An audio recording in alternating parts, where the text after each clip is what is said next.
Yes, people, welcome back to the SPTC podcast. As always, I'm your host, Jay McIntosh, joined by the man with his muscles out for those watching the video, Simon Phillips. Si, how are you doing?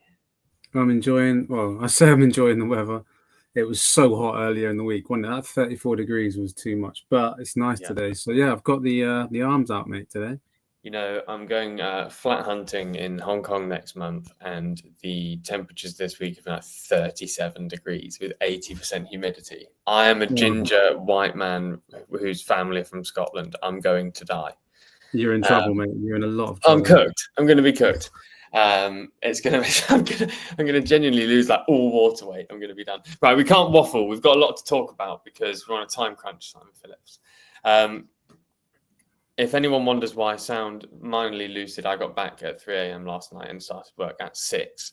So it's been a long one, but we're here. We're here. Right, Chelsea sporting directors Paul Winstanley and Lawrence Stewart, together with recruitment chiefs Joe Shields and Sam Jewell, have signed contract extensions that commit them to the club for the next 6 years. Mr. Simon Phillips, thoughts, please? I think it's premature, to be honest. I think, obviously, at this moment in time, it looks good because we've just won the Club World Cup. We've had a good end to the season.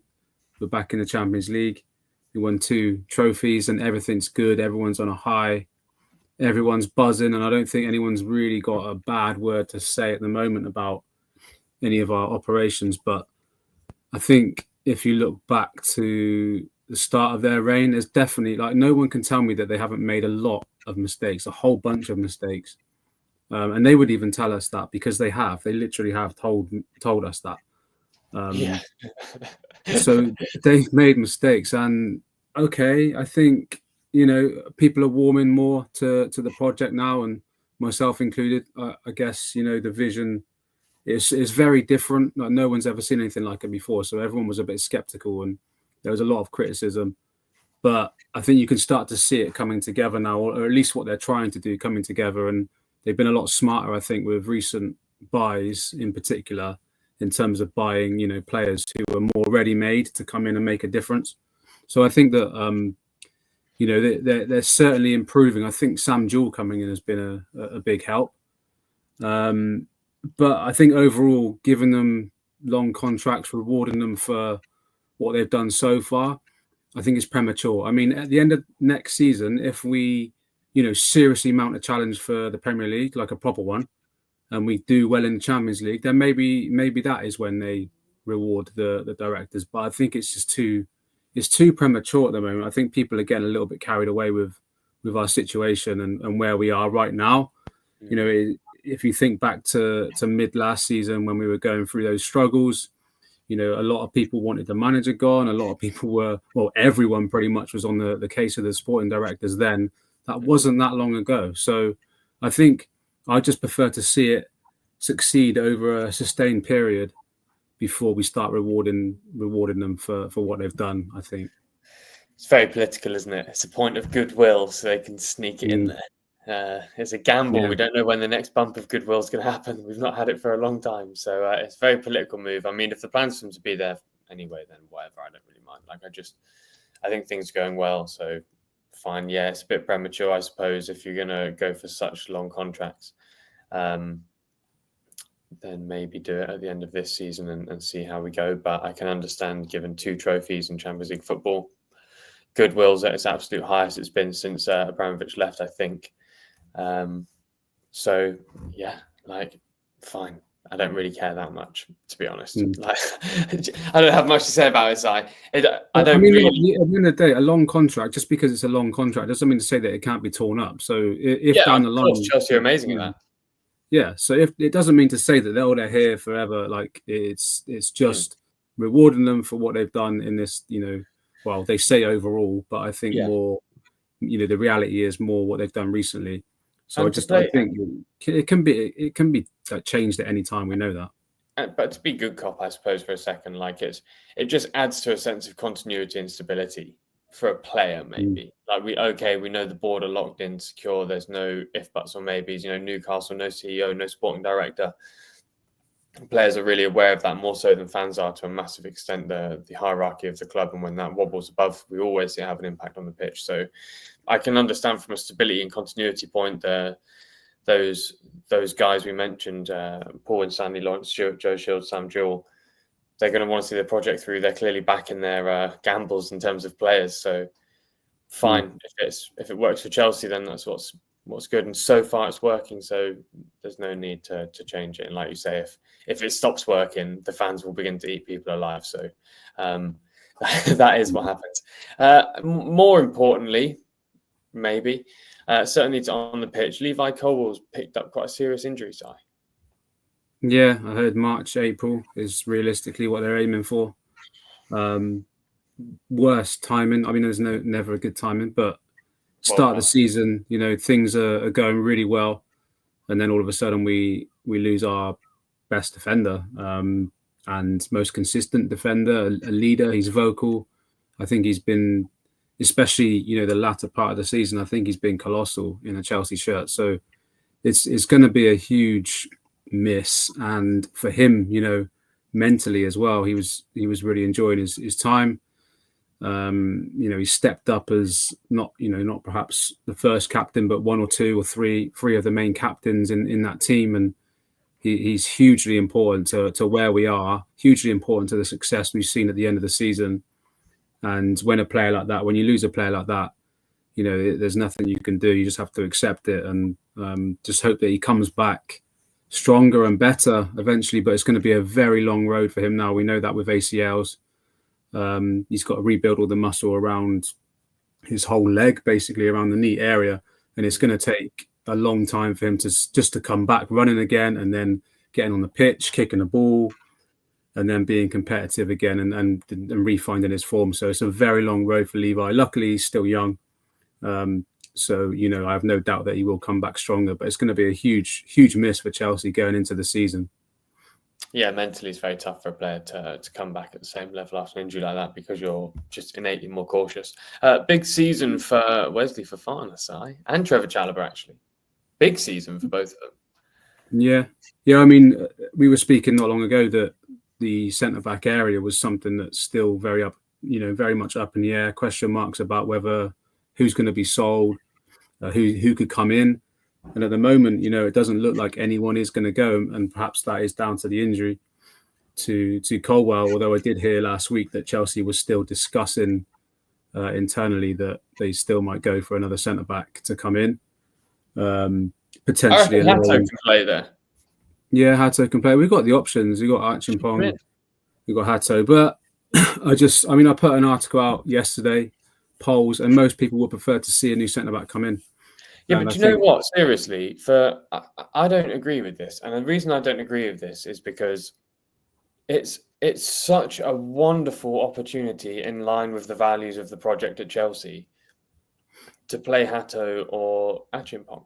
Because Chelsea are doing is building young players and trying to bring the best of those in the world. If Achimpong or Hato have a consistently decent season, they're 19. Their profile will explode, and that is massive for what the Chelsea project is, not just in terms of a business of football side. If Hato looks really good and consistent all season, the entire perspective won't be that he's an unknown quantity. It'll be Chelsea have a 20-year-old centre-back that's one of the most exciting in the world. If you want to buy him, he'll be 80 million. You know what I mean? Or 100 million. Or even for Achimpong, if he has a consistent run in the team and is as good as we all actually believe he is, it transforms the entire narrative around him. Chelsea feel comfortable when he's there. Outstanding young centre-back. England, World Cup coming. Why would you not lean into that opportunity? Given Hato's not cheap. And Achimpong, if you wanted to buy him if another team wanted to buy him, they'd probably ask for 25, 30 million, because that's just the going rate for young English players at that level. There's 70 million pounds worth of centre-back in those two alone. Just use it. Yeah, I mean, I can see why people would stick with what we've got, but that would concern me personally. But Cucurella is also the most senior player in the team, and he's on the left, so he helps and covers. He's been, we've said all season, the best defensive left back in the league and in Europe. He's there guarding, monitoring. That's fine. He's got Caicedo, the best DM in the league, in front of him, and he's also got Reece James, who's the best right back in the world. We all believe too. It's not like he's it's not like they're actually stuck or isolated or won't have people that can cover for them. Enzo can defend, Lavia can defend, Asuga can defend, Santos can defend as well. Like, I think there's an opportunity because Chelsea are going to play such front foot football. Teams are going to sit back against Chelsea all season. I think that's a really good opportunity for these guys, and I don't see why you'd spend the money unless the player they bring in is literally like a massive ceiling raiser, which there are a few of them. Why would you not use the £40 million 19-year-old that's captained Ajax already? He's technically more of a left back than a centre back, though. He's played more as a left back. So he can play. That's fine. I don't want to see fill-ins. I want to see players playing where they need to be playing in their best positions. I'd rather Hato. Yeah, but if you're a player brought in that can cover multiple positions, like that's the whole point of what they do. Yeah, I know he can cover there. I think he's a good cover option, but I'm not talking about cover. I'm talking about being comfortable with us starting back four and what we've got. And at the moment, that's going to be Reece James. That's going to be Tosin, Trevor Chalobah, and Cucurella. To me, I'm not entirely comfortable with that. Who would you bring in? I don't know. I don't know who I'd bring in. I've not really thought that deeply into it because I don't think we'll get one. I don't think we will at this point. But yeah, I mean, yeah, I think I can see. Gerhi would have been a nice one, right? I suppose Gerhi would have been a nice one. Yeah, but then I've never really been behind that signing. I think he's a nice player. I think he's a good player, but I don't think he really like necessarily elevates us to the level that I'd want to see. Fair. I mean, to be honest with you, if Chelsea want to buy a superstar centre back, they are going to have to buy someone like Bastoni or whatever. There's some crazy price from some huge team. Like that's kind of the. And Chelsea tried to sign a centre back earlier in the window, but they were banking on players like Badiashile going, but he wants to stay, so they're not going to force him out. And Trevor Chalobah as well. I was thinking, I really do like the Spurs centre-back duo. I think Romero and Van de Ven are both class. Yeah, I'm really great fan. Van de Ven, imagine Van de Ven at Chelsea if it fit Van de Ven. Oh my god. Yeah, very good player.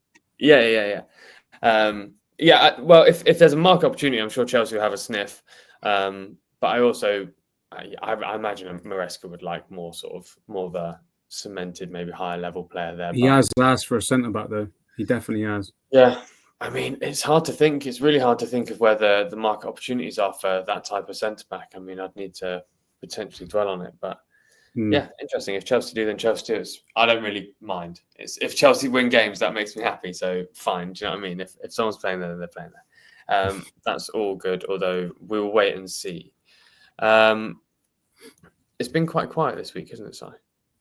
Yeah, very quiet. Too quiet. I think we had that really good week last week with outgoings, which was impressive, actually, that they just went bang, bang, bang. And we've got some really good deals done. Like some of the money we got for some of those sales, Ukachukwu and Broyo and players like that, I think was really good deals. But today, it has been quiet this week. I think it's kind of like a lull at the moment. I think, we're going into the last 2 weeks of the window. I think after next weekend, they're going to start forcing things, and because they've got a bunch of players they need to sell still. You've got Disasi, your Chilwells, your Sterlings, and there's still a lot of players that need to get off our books and need to go. Chukwuemeka is another one, and Kunku could still go, Nicholas Jackson. So there's a lot that we could still see happening in the latter end of this window. But I think, the longer it goes on, the more difficult it becomes then to get players because they still want Xavi Simons, they still want Garnacho, they still want to get those two done, but we have to get the sales out the door first. So I think you need an Nkunku or a Jackson to go before we can move on them. So yeah, I mean it's getting to the point now where it's going to be a bit of a rush at the end of the window. Deadline day could be fun. Yeah, I think this for all clubs though. It's very catalytic in the sense that it's the domino effect seems more powerful at the moment than it has been in previous windows. I think, if there's an Isaac move and there's a Jackson move, if there's a Jackson move and there's a Simmons move, and if there's a Simmons move, do you know what I mean? And that will impact other clubs as well, because I do think I have a suspicion on a few players that are at clubs now that could end up elsewhere. Yeah, it's a bizarre one. Well, Disasi and Fofana are linked to a sort of 45 million move to Wolves. Decent. That is decent business.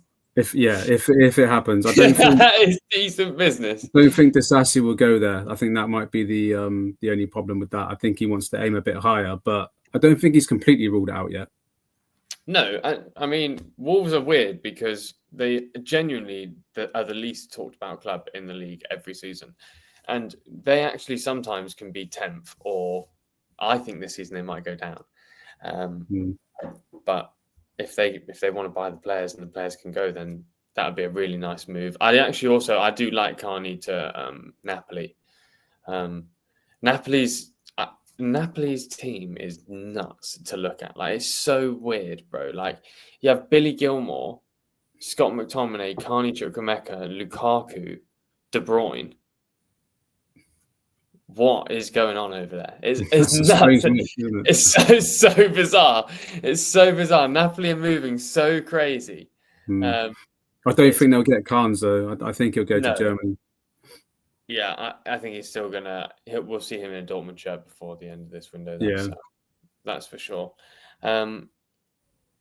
Also, I kind of just been toying the idea. Imagine Chelsea bought Isak. That'd be so funny, wouldn't it? He's like an obsession for them. They would love to buy him, but they're not spending that money. What was the last fee that we heard about for Isak? Was it like? Well, I think it's 150 million. I think. Yeah, see, Chelsea won't spend that, but I reckon if it was maybe just under 100 million, that you might see something happen there, because obviously they're Jackson plus cash. Yeah, they're looking at Jackson, so it's something that I definitely wouldn't rule out. Newcastle should take Jackson and Nkunku plus some cash for Isak. That's cold. They've been interested in both players, so yeah. That'd actually be decent for Newcastle as well. I think Isak's just dead set on joining Liverpool at this point, though. That's the problem. Okay, fine. Well, there's actually been no rumblings for anyone going anywhere I've seen this week. So I know Chilwell moves, no Sterling. I know Fulham are focusing on Kevin. Keep your eye out for Kevin. Genuinely, he's a baller. If they pay 50 million, if Fulham pay 50 million euros for a Shakhtar Donetsk winger, that's one of the best moves ever, because that's just so FIFA. In 2012, it's class. That's so good. So good. I love it when players from Shakhtar go somewhere, because they're always weird and exciting. Mudrik's one of them, Douglas Costa, all the rest are just sort of Tyson, mental ballers come out from over there. The Brazil channel out to Eastern Europe is genuinely fascinating in football. Sorry, I'm going off on a tangent, but it blows my mind. Like, some teams like Zenit spend 20, 30, 40 million euros in a summer transfer window from just buying from the Brazilian league. It's properly crazy. I saw on the site, that the fans, the SPTC listeners and the readers would say no to Donnarumma. Yeah, a big no. Actually, I say a big no. I think he does have a lot of support as well, but I think the majority. It was quite a big no, though. Yeah, the majority definitely would say no to him, and I think that's down to two things really: his wages are high, and also that people have been researching his data a lot this week when he was linked with Chelsea, and his data is just really poor. And I think even Sanchez has got much better data than him. So, and the club will look at that as well. So that's why it's kind of gone dead anyway. It's not going to happen. I don't think Chelsea are going to buy him. They did look into it, but they looked into it because of the boxes that he does tick. His experience and what he's done. I think a lot of people would still put him in, I guess, their top 5 goalkeepers, but I don't see it. I certainly wouldn't back that move at all. Wow. Fair. You rate him? I think he's better than Sanchez. But in terms of what we want to do, in terms of playing out from the back, he's not that guy, is he? Neither Sanchez. I mean, no. I don't know. Are we really is the narrative in football now? We really genuinely think Sanchez is better than Donnarumma? Is that like? If you look at data, he is, but. Yeah, I know, but we've said all season that the data says one thing about Robert Sanchez, and everyone knows he's not very good. I completely agree with you on that. I much prefer to watch a player rather than read a spreadsheet, but it does come into play a little bit, and we know for Chelsea it comes into play a lot. But I think Donnarumma, again, he's not very old, like huge wages, but he's just had a history of being outstanding. Top 5 keeper in Europe, in the world, would you say? I genuinely don't think so. I don't know. I think with keepers in sort of top 5 in that sort of conversation, I really genuinely think there's one that's way better than everyone else, and then like, I don't really know how to quantify it. Like, Emi Martinez week in, week out isn't, but in a cup final definitely is the best. So like, what can you do? Neuer still actually plays football and he's the greatest goalkeeper of all time. So what are you going to say there? Alisson's better than everyone. You know, I don't know. Maybe sometimes. The best goalkeeper in the world in the Club World Cup final was Robert Sanchez. So, you know, we goalkeeping world is nuts. He was playing differently. Did you notice that? Like, he had a lot more freedom to play long balls in the Club World Cup, not like he had in the league. I wonder if that's going to be something that's going to carry on into the league season. Yeah, I mean, especially if Delapson can definitely see that happening, which I quite like. He's more comfortable doing that, isn't he? If we're going to back Sanchez, then let's back him, because at his absolute high points, he's genuinely insanely good. So we're just going to have to hope he can up his consistency level this season. I'm not super heartbroken. I don't think Chelsea are going to be challenging for a title. So in terms of the Premier League, which we might as well go into, because Chelsea have Palace at the weekend, the season kicks off. So, but I'm going to just sort of lean into the start of the season by going, I don't think Chelsea are going to be, come the end of the season, pushing for a Premier League title. I actually don't think, when you look at the project, I don't think that's the next step this season. I think in the season after, maybe the season after that, is like Chelsea go into that season like, wow, okay, Maresca 4 or 5 seasons in, these players are all locked in. I can see that. I think next season will be, I would like to finish third, to be honest, just a bit of a disruptor, but I want that gap between 4th and 5th to be greater. You know, so I want high 70 points is what I'm thinking. 78 points would be a really nice level. I think between 78 and 83, I'd be really, really chuffed with that. What do you think? Yeah, improvement season upon season, isn't it, is what we need to look for, and that would be an improvement. I think. Yeah, I would agree. In terms of the league, I want to see us push in a lot more in consistency-wise, like being up there all the time, and really pushing the top 2 or 3 teams. I think a top 3 would be a realistic ask, and I think at the moment, I still want to see how we end the window before I make my final predictions, which I'm going to do in an article once the window is over. But yeah, at the moment, I think it's looking like a 3rd place would be decent, and then a cup run, a Champions League, get through into the knockout stages of that, have a little bit of progression there. You know, beat some big teams, give us some more confidence. I think that would be really good to see that as well, and a domestic trophy again. I think we've got to try and look to bring in more trophies and just keep that momentum going. But did you see that Jamie Carragher said that we're not going to get out the group stages of the Champions League? Did he? Yeah, he said that today on the overlap. That guy, is because he gets atted by Chelsea fans all the time, isn't it? He hates Chelsea, doesn't he?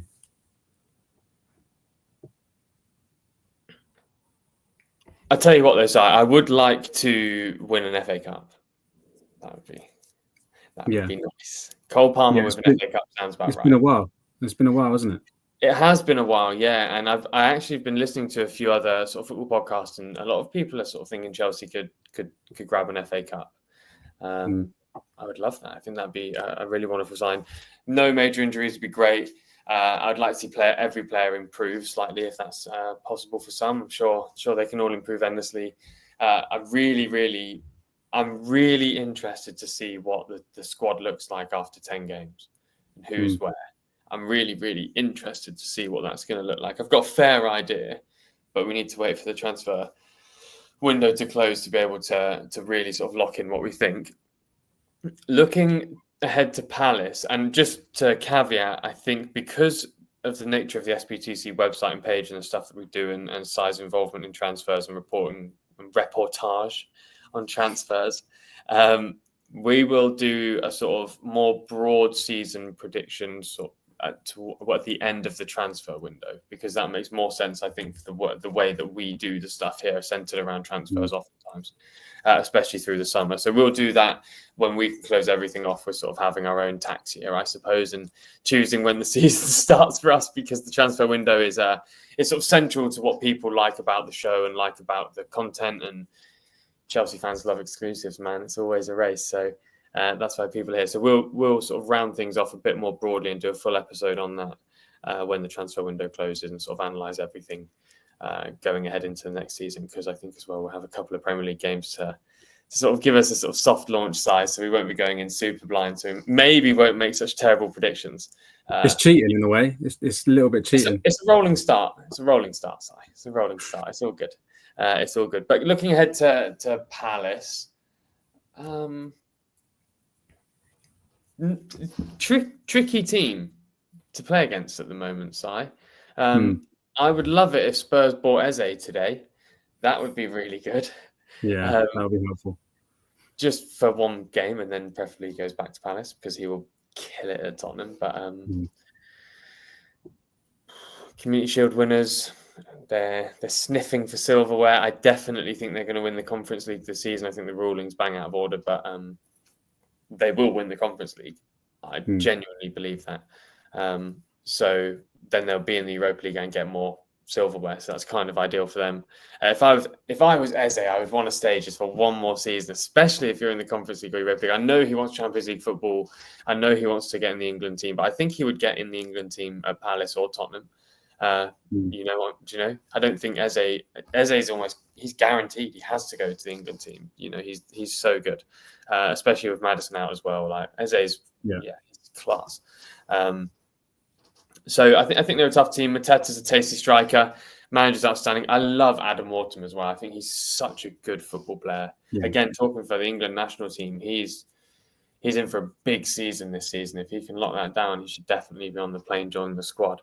Again, I don't know if he starts, but what a wonderful player to bring on. It's again a bit lazy, but he's very Michael Carrick-esque in the way he lofts passes through. He's different in a sort of, he is different, but the way he sort of lofts and clips those passes in, so nice. I'm expecting Chelsea to win. It's at home. But I don't think it's actually that easy of an opening game. I think Chelsea have got some more friendly opening fixtures than, say, Arsenal. Arsenal have got quite a tough opening, but Palace are going to be a really interesting barometer for what Chelsea are going to do, whether they're going to move into the season with real intent or whether they're going to look lethargic, because there are plenty of teams I'd rather play than Palace in the opening day. Yeah, I mean, with biggest respect to Palace, when you're playing them at home in the Premier League, if you seriously want to be challenging for the title, then you've got to be winning those games. I think they're, as you say, they're a very tough test and a good test for the opening game of the season. They're gonna come to Stamford Bridge with intent. The same as Chelsea have got their momentum by winning, the competitions that they won at the end of the season. Palace have done the same. They've won 2 trophies as well. So they're going to be on a high. They're going to be full of confidence, and they're going to come, as we know, very well organised team. They've got some quality players. Jay has just mentioned a few of them there. Mateta's always got a goal in him, a very dangerous striker. I think he's going to, be a handful for our centre backs. And they've got a goal. They've definitely got a goal in them. We know that. So, it's going to be I think it's going to be a good game to go and watch for an opening game of the season for sure. Yeah, but I agree with you. I think bottom line is, I think Chelsea will win, and these are the games that we do have to win. So let's start as we mean to go on, and I think we will. I think the confidence we've got in the squad at the moment is super high, the highest it's been, like Jay said at the start of the show, since the Abramovich era. Definitely under this ownership. So it's a great time for Chelsea to be going off, and we should make the most of this. Not easy start to the season, because there's some very good teams in the league. We're going to have some very tough games, but a more favourable start to the season for sure. So, it's a great chance for Chelsea. It is a great chance for Chelsea, man. I really like Sarr as well at Palace. I'm a big fan of Palace. I feel like Chelsea. Do Chelsea fans like Palace? I like Palace. I think Palace are. I like Palace. I like watching Palace as well. Yeah, everyone rates Palace, surely. Palace are just a team that you rate. They're actually just such a cool team. I think Chelsea will will certainly win too. So can I get what you think in sort of a predicted 11 sense? I think it'll be. This is easy for me because I did actually did the article today, and I think it's going to be the same team as where we saw start against AC Milan. Yeah. Yeah, I do. I can't see Sanchez, Reece James, Adarabioyo, Chalobah, Cucurella, Enzo Caicedo, Neto, Palmer, Gittins, Pedro. Yeah, I think it'll be that. I can't see any changes, and I think that's why he started that 11 because he wanted to start, the same team that he's going to play in the Premier League on Sunday. Well, yeah, to be fair, because we're trying to be fairly time concise, we've not been able to talk really about the AC Milan fixture and those kind of things, which is a real shame. But yeah, I quite like Gittins. He looked his finishing could do some work maybe, but I can understand the nerves. We knew that, though, didn't we? We knew that. Yeah, he's a young player, but yeah, nice. I really like Esteval. He is looking so decent. It's actually quite exciting.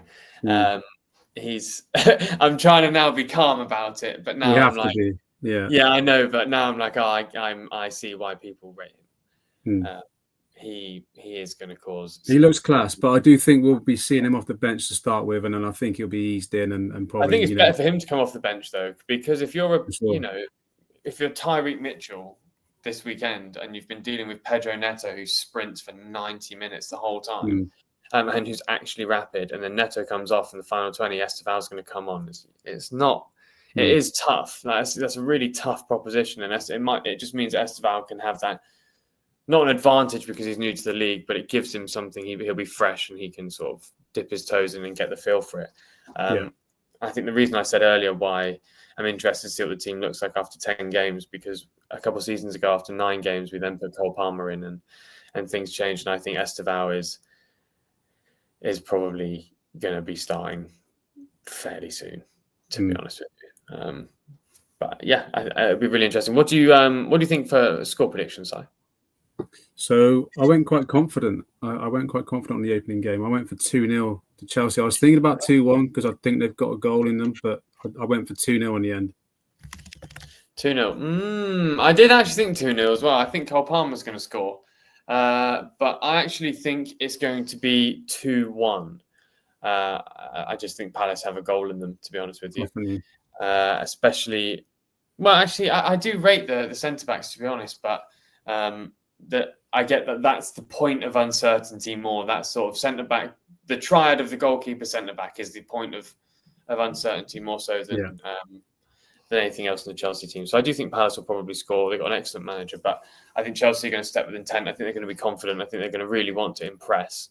And,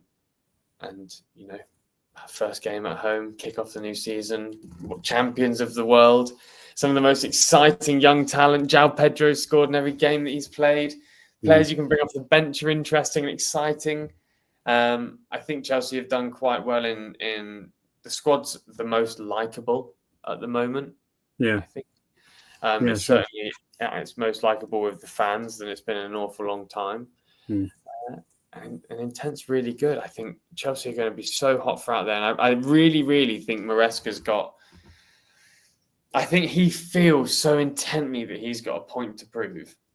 I think he really, really he yearns to be seen as one of the best managers in the world. Like, he is so clearly obsessed with that. He wants that recognition. He wants to be seen as doing outstanding things. And to be honest with him, he's got a fucking mega opportunity at Chelsea. When you think about it, he took Leicester up and then got Chelsea and this super team of children. It's like, wow. You've absolutely smashed it somehow, mate. Well done. So I really do think things are gonna go well. Things, for example, like Reece James being in the team, nice. Like, just nice that he's there. Like, great stuff. That's really helpful. I'm happy that he's going to be there. I think Cole Palmer's going to really just want it this season again. I really like. It's the same for all the players because we're this season leads into a World Cup. It's really important for a lot of these players to nail down their positions. Like, Cole Palmer knows he's going to play for England, but if he has an amazing season, the squad will be built around him this time, probably. Saka will have the same thing. Declan Rice, same thing.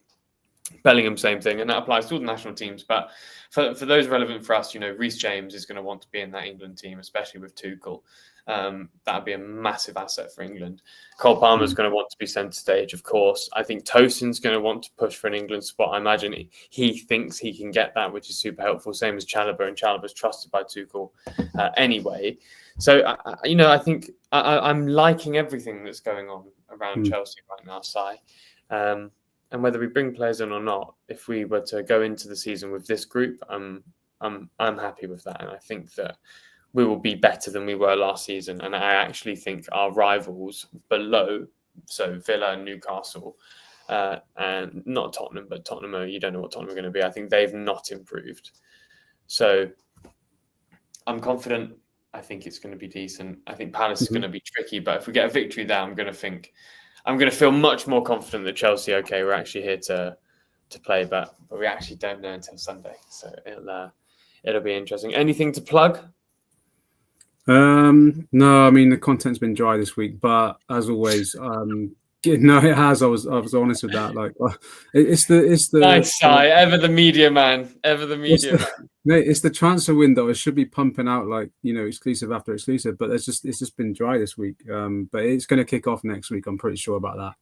So I'll be bringing some more articles then. And as always, join us for the game on the Substack app on Sunday. Yeah, lovely stuff. Make sure you check them out, guys. We will be back next week. As always, let's hope Chelsea get a victory over Palace. Start the Premier League as we mean to go on. It's very important. I'm really interested to see how the other teams do as well. We will sort of do our review, as I said, when the transfer window closes, because that's we make the rules on this podcast, I suppose, and that's the rule. So we're going to do that. Have a wonderful weekend, guys. Join us on Sunday. We'll see you next Thursday. Bye-bye.